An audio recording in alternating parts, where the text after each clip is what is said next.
What is going on, everybody, and welcome back into the studio. Now, today in the studio, we're going to do something just purely, absolutely fun. We're going to be working with DOS air dry clay and some dry leaves to create awesome impressions for the Goliath Birdeater Tarantula series.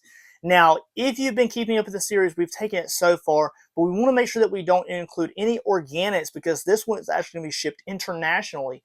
And I don't want it to get snagged by any kind of agencies or anything like that as it crosses overseas into other countries. You're not supposed to ship any kind of organics like that, like branches and dirts and animals, things like that. And we don't want them to have any kind of snags along the way of receiving their awesome diorama. Now, make sure you go back and check out the other portions of the series, but this could stand in itself by its own content if it needed to. So again, we're going to be using DOS air dry clay to make impressions of some awesome dried leaves, gain that texture, and then we're going to wait for it to dry before we actually detail paint those with some acrylics, all Winsor & Newton acrylic paints.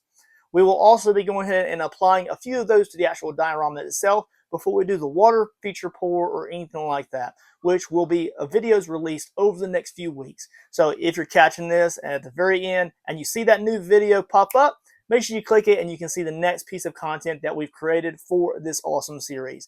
You never do know what we're going to be making here in the studio, but I'll tell you one thing, it's always extremely fun. Again, let's get some DOS air dry clay out and let's get to sculpting. All right, you guys, so as stated before, we're going to be working with some clays to create some stippled textured leaf effects here.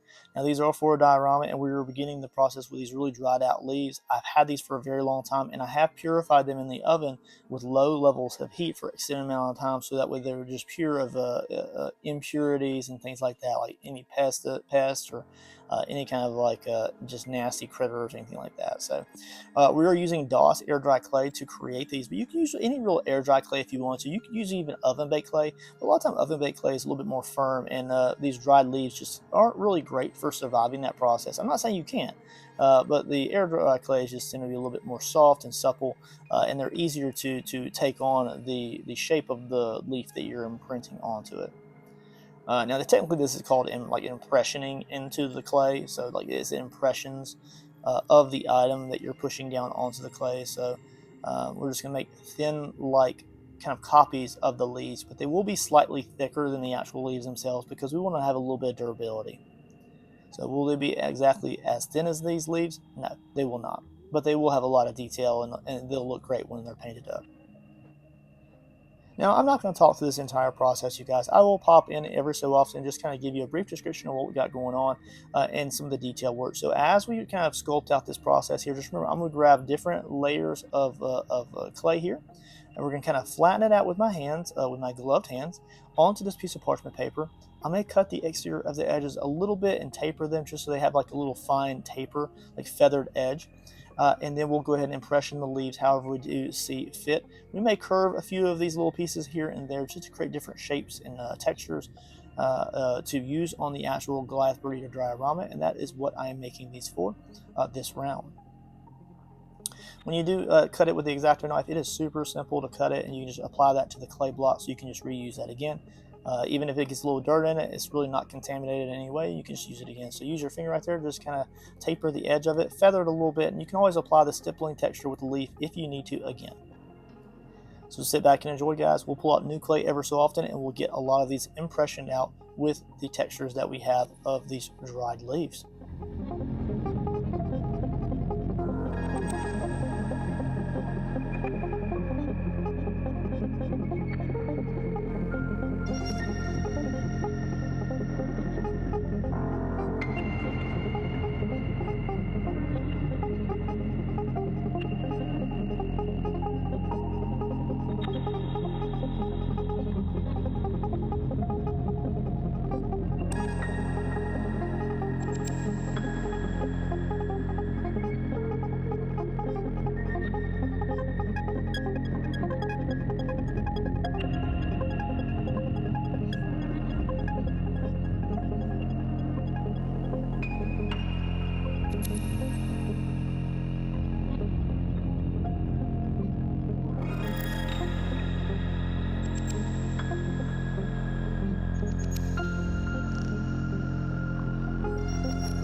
Alright, you guys, so there is our last little leaf there, and like I said, we're going to kind of like kind of curve these in different ways.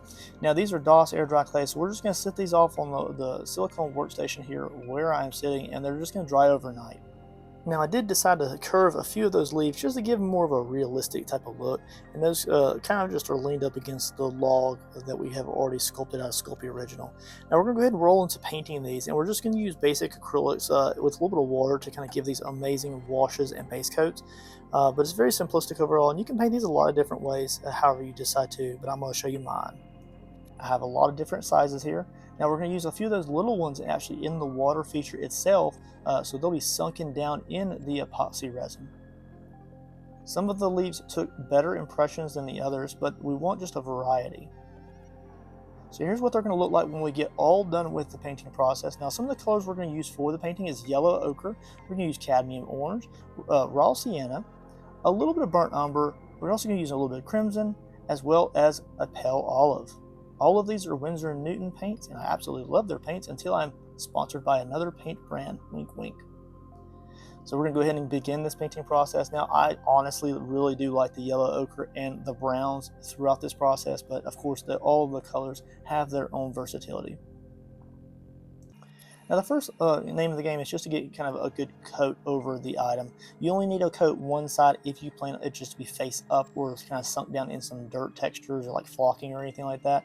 But if you have like a curved item, you really need to paint both sides in case it's visible from both directions.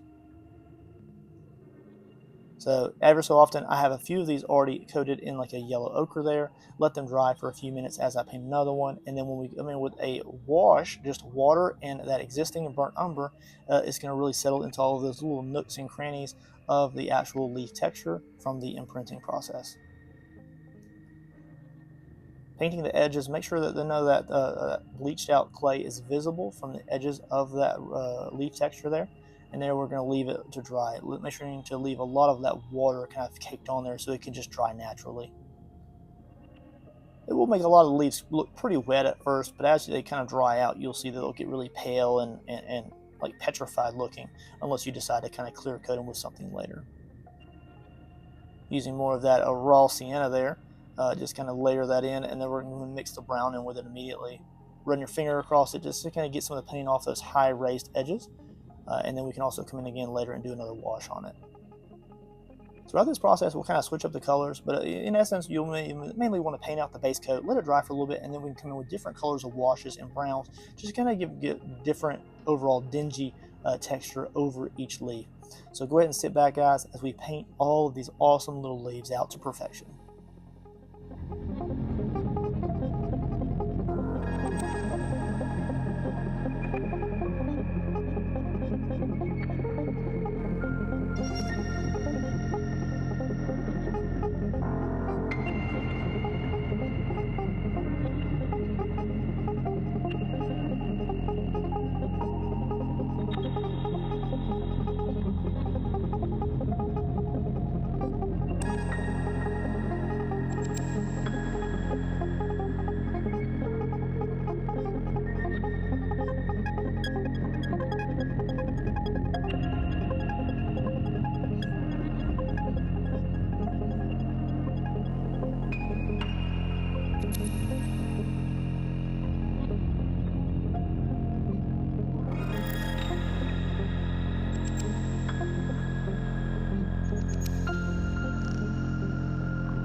What did I tell you guys? Look how awesome all of these leaves look. Now, they just need a few hours to fully dry, especially if you let the water light actually sit in those creases where the leaf is like curved or anything like that. But they really do look absolutely spectacular. Now, some of these are going to be placed, kind of strategically around the overall top of the diorama, and I'll probably start making these a lot moving forward for all of these types of dioramas. Just another level of like actually crafting instead of just using like just actual organic material all the time. Now, we really went out of our way to use these in this shipment specifically because it is going international, and I didn't want any real organic matter actually sitting in the diorama. You're not supposed to ship like dirts and organic matter overseas to different countries, and I just don't want the customer to deal with that or kind of like any kind of snags or catches along the shipping process, and I just don't want the customer to have to struggle with that process. And anything that gets stuck in international shipping is just, I have no control over that, and I just don't want anybody to be stuck in that scenario. Kind of placing these strategically around the overall item with a little bit of Mod Podge here. Now I'm laying that on pretty thick overall, and then we're just going to lay it down and then just let it dry. I don't care if some of that glue seeps out of the edges, because we are going to come in with a dirt flocking that we actually handmade from scratch in the next creation video. Now, I do ship one of these leaves to the customer in its own independent baggie because I wanted one of those to lean up against the actual log itself, just to give it a little bit more depth and not make it look like all of the leaves are just fully flat, right? We are going to put a few of those leaves on the very top of the actual log formation itself, and that actual bark texture is still drying, so that's why it still has some rubber bands on it. So a lot of these videos kind of cascade into one another, but just be aware that it is definitely a process, and I wanted to break this up into different videos for you guys to really enjoy here on the channel. So if you're here just to enjoy the creation with some air dry clays, I hope you're enjoying yourself. A little bit more of that Mod Podge there. When I say a little bit, I mean a lot. Flood that bad boy and just go ahead and lay it down, let it dry, let it do its thing. Remember that a lot of this can be sunken into the dirt, so although we did sculpt and paint these to perfection, a lot of this texture will not be visible. Now, at the very end of this video, again, I will link the next in the series, which is, I believe, dirt flocking.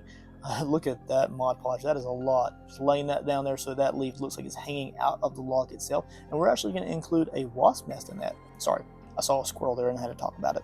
Squirrel! But the next video in this overall series is going to be the flocking, and that is where I actually made my own dirt flocking out of sawdust, inks, acrylics, and all sorts of stuff. So we're going to have fun just mixing up some muddy dirt, and we got to wait for that to dry before we can apply that to the diorama. Again, because we are making it out of sawdust, it's just not truly organic. It's already processed and dried in a sawmill, and we're just reusing it, repurposing it for a different thing here. Putting a little few leaves in the surprise spider on the side of the diorama there. And then, of course, this is actually jumping to where the water feature is already done, which you'll see in the next video after this, maybe 2 or 3 videos later. If you want to check out the entire playlist, it's going to pop up in just a moment, as well as the next video in the series, which is going to be the dirt flocking. Looking pretty good, right? Looks pretty realistic. I'm digging it. I hope you guys enjoyed this overall just fast-paced, fun video with DOS air dry clay and making impressions of some leaves. I will see you guys on the next awesome video from Birdeater Studios. Make sure you like and subscribe. Take it easy, guys.